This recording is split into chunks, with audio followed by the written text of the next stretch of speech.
You know what I'm saying? It's needing nothing. So it is the very creation of this capacity to even feel that creates a need. It creates a vulnerability that doesn't need to exist. There's nothing requiring it to happen. You'll get what I'm saying? There's no deprivation. There's no way to lose by not having the orgasm as long as you're not in a negative state.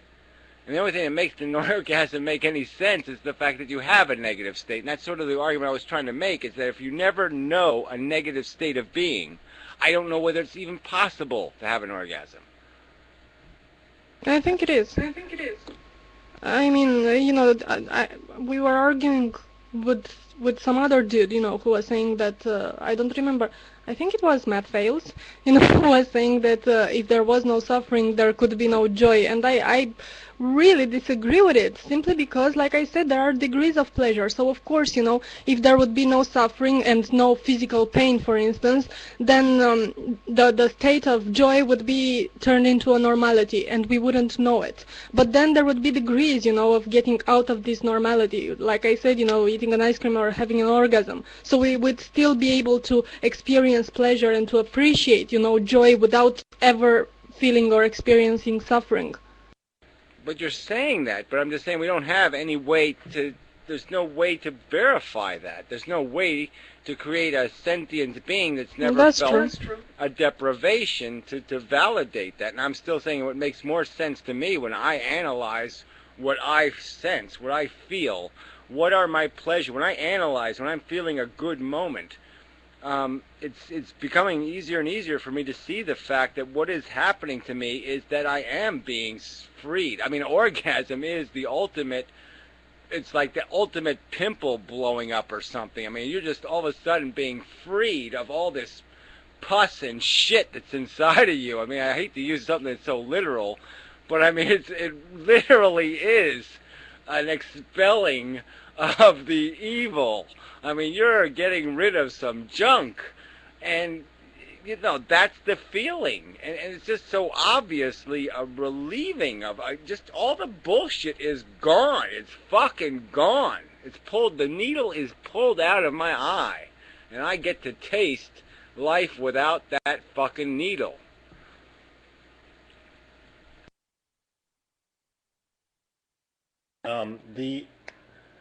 When we put in the effort, though, so say we had just this state between neutrality and orgasm being accomplished through virtual reality or genetically modification, whatever it is, we wouldn't know. I mean, I guess what you're saying is that the neutrality state would just become the new suffering because it would be deprivation from the orgasm. But what if, did you have to have an equal amount of suffering to equal an equal amount of positivity, or can you just experience? Listen, I'm sorry to jump in. Hold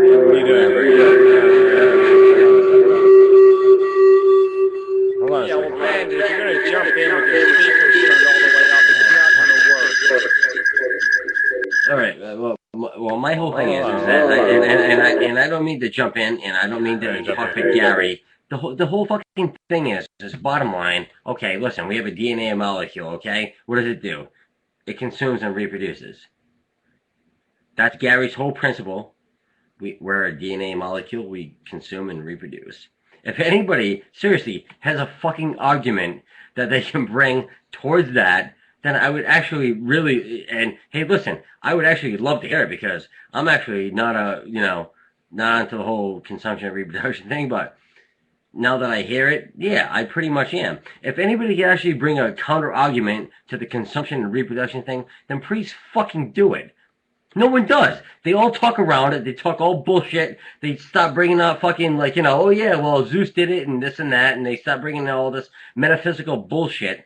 If you can actually bring an argument that says, okay, well, I'm going to counter-argument your metaphysical consumption and reproduction thing, then yeah, okay, then do it. No one does. Everybody, like you, everybody here counter-arguments it with nothing. Somebody bring a fucking counter-argument to consumption and reproduction. You can't. It is what it is. Okay. Turn your mic off. It's a different subject, okay? The argument right now is let's say nature accidentally got it right. That's what they're making, okay? Korea's basically arguing that nature, yes, it's consumption and reproduction, but in the process of this evolution, it actually got something right. And that this pleasure thing is valuable, and that we should try to put it in a little pile somewhere and preserve it because it's all super cool to eat my ice cream. Okay, so she's got this theory that there's real value there, worth, well, you know, a few zillion people get squashed in the process, it's okay, and if all these animals get eaten, it's okay. Well, it's not that it's okay, but we can mitigate against that, and we'll still have this little pleasure-y thing happen. That's her argument, that nature somehow got it right, even though it's made out of shit, and it's stupid. It still somehow made it a good invention. So that's what we're talking about now. So now we're just trying to deal with the psychology of attraction and repulsion, and what is a desire versus what is a meaningful pain cost. So it's this cost benefit analysis question, and so she's saying there's this real value to this pleasure, and it's probably worth paying. Like if we had to pay like a hangnail for it, well then it's okay. Or if we had to like pay like I don't know, I got a crooked eyelash, I mean whatever the fucking thing we had to pay, as long as we're not paying too much, it's somehow worth it. And I'm trying to explain that that's only a psychological syndrome, that it's our psychology that makes us keep thinking there's value, but that's just, we're just hitting the wheel. We're just hitting the rungs in the wheel because we keep thinking there's something to catch, that the cheese actually has some value. And the cheese is all an illusion, and it has no real value. We're just being owned by the addiction, by the desire. And if you extract the orgasm, you extract the pleasure moments, and just have them, just see what they're made out of, that they're in fact made out of deprivation. They're made out of a negative. You have to create the negative, or you will not be able to create the positive. So I've got a theory, is that rather than always having to create a negative to equal every positive, what if you just had to experience the negative once, and then fluctuated between neutral and positive, because you'd already have the memory of the negative? Would that be good enough, or do you think you're going to have to re-experience the negative in order to totally feel the positive? Well, that's where it gets tricky, because then you're sort of talking about, well, what's the difference between a fear or anxiety and attraction or an addiction? You know what I'm saying? Now you're balancing feelings about something rather than the actual. If you're actually experiencing a broken leg, it's very different than remembering having a broken leg. You know what I'm saying? Those are two different things.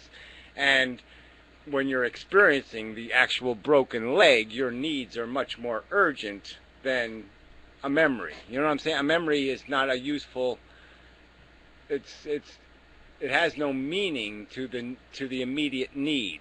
So deprivation creates immediate need, and it just depends on how deprivated is whether how immediate the need is. I guess is how to say how pointy and deep the spear is into your guts is going to decide.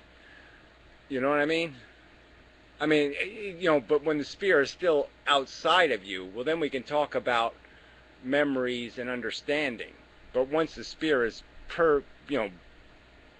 is through your flesh, the concern now is immediate. It's no longer theoretical or perceptual. It's a sensation you're experiencing that you've got to get rid of.